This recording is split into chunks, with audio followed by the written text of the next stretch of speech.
শিলপাটায় ভর্তা পছন্দ করেন না এমন মানুষ খুঁজে পাওয়া কিন্তু যাবে না। আর এতটাই মজা ছিল, অসাধারণ রেসিপি। আর এরকম ভর্তা হলে এক প্লেট ভাত নিমিশেই শেষ। আসসালামু আলাইকুম, সবাই কেমন আছেন? মৌসুমিস কুকিং ডেরি পেজ থেকে সবাইকে স্বাগতম। চলে আসছি নতুন আরেকটি ভিডিও নিয়ে। অবশ্যই সবাই পুরো ভিডিওটা দেখবেন। আর এরকম ভর্তা রেসিপি কার কার পছন্দ অবশ্যই জানাতে ভুলবেন না। কয়েকদিন থেকে প্রতিদিন সকালেই কেন জানি বাগানেই যাওয়া পড়ছে। কি আর করার, বাগানের যে বেহাল অবস্থা, বাগানে না গেলে কি হয় বলেন তো। এই তো বাগানে এসে এক সাইড পরিষ্কার করা হলো, তো সবাই শাক পছন্দ মতো নিয়ে নিল। আর আমি এখানে পুঁই শাক নিব। আর এই পুঁই শাক উঠায় নিচ্ছিলাম, আর বাকিটা পাঁচমিশালির শাক উঠে নিয়েছি। নিয়ে আমি তাড়াতাড়ি বাসায় চলে যাব, কারণ রান্নাবান্না করতে হবে। এই তো আমি বাগানের ভিডিওটা আজকে শর্টকাটেই নিয়েছি। তারপরে এই তো বাসায় এসে তো একটা ভাবি আমাকে খুব হেল্প করছিল।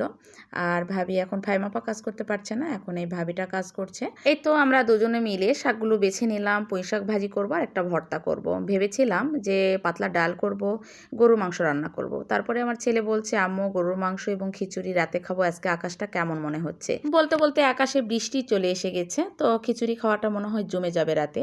এই জন্য আমি আর দুপুরে বেশি কিছু করলাম না, শুধু এই ভর্তা এবং এই পুঁই শাক আলু দিয়ে ভাজি। আর এই দুইটা খাবারই আমাদের বাসায় সবার খুবই পছন্দ করে। আর এই তো আলু দিয়ে আমি পুঁই শাকটা এখানে ভেজে নিচ্ছি। আর এক পাশে আমি যে পাঁচমিশালি শাকটা ছিল সেটা আমি ছোটো আলু দিয়ে এখানে আমি এটা ভর্তা করব শিলপাটায়। এই জন্য আমি সব কিছু রেডি করে দিয়েছি। আর পাশাপাশি আমার রান্না করা দেরি হওয়ার কারণ হচ্ছে এইটা। এই তো আমার ছেলে আবার সেই মুরগি নিবে। আর এই তো ফাইমাপাড়ার সবাই মুরগি অর্ডার করেছিল, তো আমাদের জন্য 4টা অর্ডার করেছে। আমার ছেলে তো এত পরিমাণ খুশি, সে মাত্র প্রাইভেট থেকে এসে এখানে বসে গেছে মুরগির ভিডিও নাও, মুরগির ভিডিও নাও। আর এই তো আপনাদের সাথেও শেয়ার করছি। আর এটা নিয়েছে ব্রয়লার মুরগি, আর আগেরটা ছিল টাইগার এবং পাহাড়ি। আর এগুলোও মার্শাল্লাহ খুবই সুন্দর দেখতে, একদম কিউট লাগছে। আর এই তো আমরা সবগুলো নিয়ে আবার গ্যারেজে চলে গেলাম, আর বড় মুরগিগুলোর কাছে নিয়ে গেলাম। বাইরে এদেরকে ছেড়ে দিয়েছি, আর ওরা ভিতরে খাচ্ছিল আর দেখছিল যে আমাদের বন্ধু চলে আসলো আমাদের কাছে। কিন্তু এরা তো ছোট, এরা ছোট জন্য এদের আলাদা একটা ক্যারেটে করে রেখে দিব, কারণ এদের সাথে রাখলে যদি ঠোকরায় মেরে ফেলে এই ভয়ে আমরা কাছে রাখবো না। আর আমার ছেলে তো খুবই ভয় পাচ্ছিল, আর এদেরকে আমরা একটু ছেড়ে দিয়েছি। আর এখানে বের হয়ে তারা যে আনন্দ করছিল, আর আমার তো খুবই ভালো লাগছিল। আর আমি একটু করে ভিডিও নিচ্ছিলাম। আর আমার ছেলে বারবার বলছিল যে আম্মু কোন মুরগিটা ডিম দিবে। তো তখন আমি বলছিলাম, আব্বু তুমি দেখো কোনটা ডিম দিবে। তো আচ্ছা, আপনারা সবাই একটু বলে যাবেন, আমি তো অবশ্যই একটা ভিডিও দিয়েছি, আপনারা বলে যাবেন কোন মুরগিটা ডিম দিতে পারে। আর এইটা আমার ছেলে বারবার বলছিল।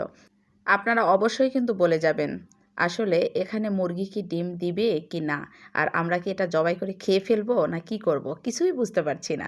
তো যাই হোক, মুরগিগুলো বেঁচে আছে, এইটাই আলহামদুলিল্লাহ। ডিম দেখ বা না দেখ, আর যাই হোক ওরা বেঁচে থাক, এইটুকুই আমি চাই।